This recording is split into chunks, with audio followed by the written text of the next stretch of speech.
School, college या कहीं और किसी डिस्कशन में जब भी हम अपने सोलर सिस्टम यानी सौरमंडल की बात करते हैं तो हम उसमें उन 8 ग्रहों और एक सूरज की बात करते हैं जिससे मिलकर ये सोलर सिस्टम बनता है।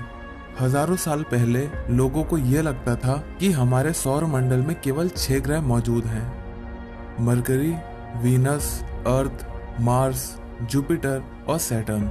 मगर टेलीस्कोप की खोज के बाद हमने पहली बार अपने सौरमंडल के 7वें ग्रह यानी यूरेनस को 1781 में देखा। मगर यूरेनस की मूवमेंट और ग्रेविटेशनल बिहेवियर यानी गुरुत्वाकर्षण व्यवहार को देखते हुए वैज्ञानिकों को लगा कि कुछ और भी ऐसा है जो इसे इसके रास्ते पर बनाए हुए है। और कुछ सालों बाद हमने उसकी भी खोज कर ली, यानी नेपच्यून। एक और प्लेनेट हमारे सोलर सिस्टम में काफी पहले से मौजूद है, मगर उसके आकार को देखते हुए अगस्त 2006 में IAU यानी इंटरनेशनल एस्ट्रोनॉमिकल यूनिट ने उससे एक प्लेनेट का दर्जा छीन लिया और उसे एक ड्वार्फ प्लेनेट यानी बौने ग्रह की लिस्ट में डाल दिया था। उसका नाम है प्लूटो। इसी तरह हमने ये जाना कि प्लूटो को हटाकर हमारे सोलर सिस्टम में कुल 8 प्लेनेट हैं। लेकिन 2016 में वैज्ञानिकों को हमारे सोलर सिस्टम में एक और प्लेनेट के होने के सबूत मिले हैं। 2016 में कैलिफोर्निया इंस्टीट्यूट ऑफ टेक्नोलॉजी के 2 रिसर्चर्स ने मैथमेटिकल और कंप्यूटेशनल मॉडल यानी एक कंप्यूटर मॉडल के इस्तेमाल से 9th प्लेनेट यानी 9वें ग्रह के बारे में पता लगाया। इन इक्वेशंस और मॉडल्स की मदद से उन्होंने ये अंदाजा लगाया था कि हमारे सूरज से बहुत ही ज्यादा दूर एक और प्लेनेट हो सकता है जो कि हमारे सोलर सिस्टम का ही हिस्सा है। अगर इन मॉडल्स की माने तो 9th प्लेनेट धरती से करीब 10 गुना ज्यादा भारी है और इसका डायमीटर यानी व्यास 2 से 4 गुना ज्यादा है, जो कि इसे करीब करीब नेपच्यून जितना बड़ा बना देता है। नेपच्यून सूरज से करीब 30 AU यानी एस्ट्रोनॉमिकल यूनिट दूर है, जबकि प्लूटो करीब 40 AU दूर है।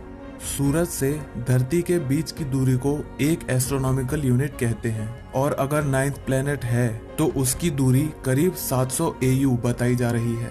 ये प्लेनेट सूरज से इतना दूर है कि इसे सूरज का एक पूरा चक्कर लगाने में करीब 10 से 20 हजार साल का वक्त लगता है। इसका मतलब जब ये सूरज से सबसे ज्यादा करीब होगा उस वक्त भी इसकी दूरी सूरज से करीब 200 AU की होगी। और आज तक धरती से सबसे दूर जाने वाली कोई चीज है तो वो है वोयेजर 1, जो कि नासा ने 1977 में हमारे सौरमंडल के बाहर की जानकारी पाने के लिए भेजा था। और अगस्त 2017 तक वोयेजर 1 139 AU तक की दूरी ही तय कर पाया है।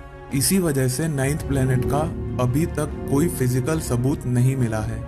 ये प्लेनेट अभी सिर्फ मैथमेटिकल फॉर्मूलाज और इक्वेशन में ही मौजूद है, लेकिन ये इक्वेशंस इसके होने का ठोस रूप से दावा करती हैं।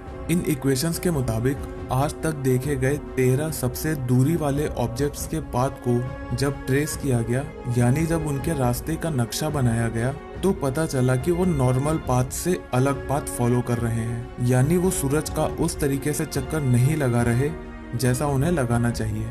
और ऐसा क्यों है इस बात का पता लगाना काफी मुश्किल था, लेकिन अगर हम ये माने कि 9th प्लेनेट है तो इसके मोशन को आसानी से डिस्क्राइब किया जा सकता है। और उन 13 में से 5 ऑब्जेक्ट्स को तो बिल्कुल उसी तरह चलते हुए ऑब्जर्व कर लिया गया है जैसे उन्हें चलना चाहिए अगर कोई 9th प्लेनेट हो तो, जो कि 9th प्लेनेट के होने की पॉसिबिलिटी को और भी ज्यादा बढ़ा देता है।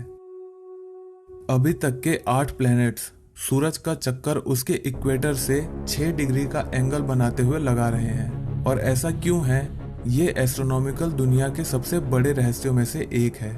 1846 में नेपच्यून को भी बिल्कुल इसी तरह खोजा गया था। उसका भी पहले कोई फिजिकल सबूत नहीं मिला था, वो भी पहले मैथमेटिकल फॉर्मूलाज में ही खोजा गया था। इसी तरह एक और प्लेनेट वोल्केन को ऐसे ही इक्वेशंस में खोजा गया था। मरकरी के अजीब ऑर्बिटल मोशन यानी सूरज के चक्कर लगाने के तरीके की वजह से ऐसा दावा किया गया कि सूरज और मरकरी के बीच में एक और प्लेनेट हो सकता है, जिसके बाद इसे नकार दिया गया और मरकरी के अजीब से ऑर्बिटल मोशन को आइंस्टाइन के जनरल थ्योरी ऑफ रिलेटिविटी के सिद्धांत से प्रूव करा गया। उन 13 सबसे दूरी वाले ऑब्जेक्ट्स में से जिन 5 का रास्ता फिजिकली ट्रेस किया जा सका है वो भी नॉर्मल यानी सामान्य नहीं है, और ऐसा हो सकता है कि इसकी वजह प्लेनेट 9 हो या फिर कोई ऐसी थ्योरी जिससे हम अभी तक अनजान हैं। प्लेनेट 9 को देख पाना बहुत मुश्किल है क्योंकि सूरज से बहुत ही कम रोशनी उस प्लेनेट तक पहुंचती है। प्लेनेट 9 का अभी तक कोई ऑफिशियल नाम नहीं है, लेकिन जैसे ही कोई उसे फिजिकली ढूंढ लेता है, मतलब कोई उसके होने का फिजिकल सबूत जैसे ऑप्टिकल इमेज दे देता है, तो उस प्लेनेट का नाम उसी टीम या उस इंसान के नाम पर रख दिया जाएगा।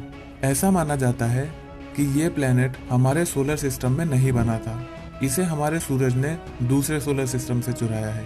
स्पेस में किसी भी एक्सप्लोजन यानी धमाके में कई तारे एक साथ बनते हैं, और ऐसे ही जब सूरज बना था तो उसने अपने रास्ते में आने वाले एक दूसरे तारे से अपनी ग्रेविटेशनल पुल यानी गुरुत्वाकर्षण बल से इस प्लेनेट को अपने ऑर्बिट में खींच लिया था। हमारे सौरमंडल का काफी हिस्सा अभी खोजा जाना बाकी है, जो कि काफी रोचक होगा। जब तक हमारे पास कोई फोटो या उसी जैसा कोई दूसरा सबूत नहीं आ जाता, प्लेनेट 9 के होने का कोई वजूद नहीं है। लेकिन आज की टेक्नोलॉजी से जो टेलीस्कोप बनाए जा रहे हैं वो भविष्य में शायद इतनी दूरी तक देख सकते हैं। रिसर्चर्स आज तक का सबसे advance telescope James Webb space telescope, जो कि हबल स्पेस टेलीस्कोप को 2020 में रिप्लेस करेगा, उसका इस्तेमाल करके आने वाले कुछ सालों में इस प्लेनेट 9 के कुछ पक्के सबूत जरूर ढूंढ निकालेंगे। वैसे आपका क्या सोचना है इस नए प्लेनेट के बारे में? अगर आपने इसकी खोज की तो आप इसका क्या नाम रखोगे? नीचे कमेंट करके जरूर बताइएगा। अगर आपको ये वीडियो अच्छी लगी तो इसे लाइक करना मत भूलिएगा और सब्सक्राइब कीजिए अनसुनी बातें चैनल को, क्योंकि मैं आपके लिए ऐसी अनसुनी बातें लेकर आता रहता हूँ। और इस बेल आइकन को भी दबाना मत भूलिएगा, जिससे आपको मेरी आने वाली सभी वीडियोस की नोटिफिकेशन सबसे पहले मिल जाए। मैं मिलता हूँ आपसे नई अनसुनी बातों के साथ। तब तक के लिए अपना और अपने घर वालों का ख्याल रखिए, अपने आसपास सफाई रखिए। जय हिंद, वंदे मातरम।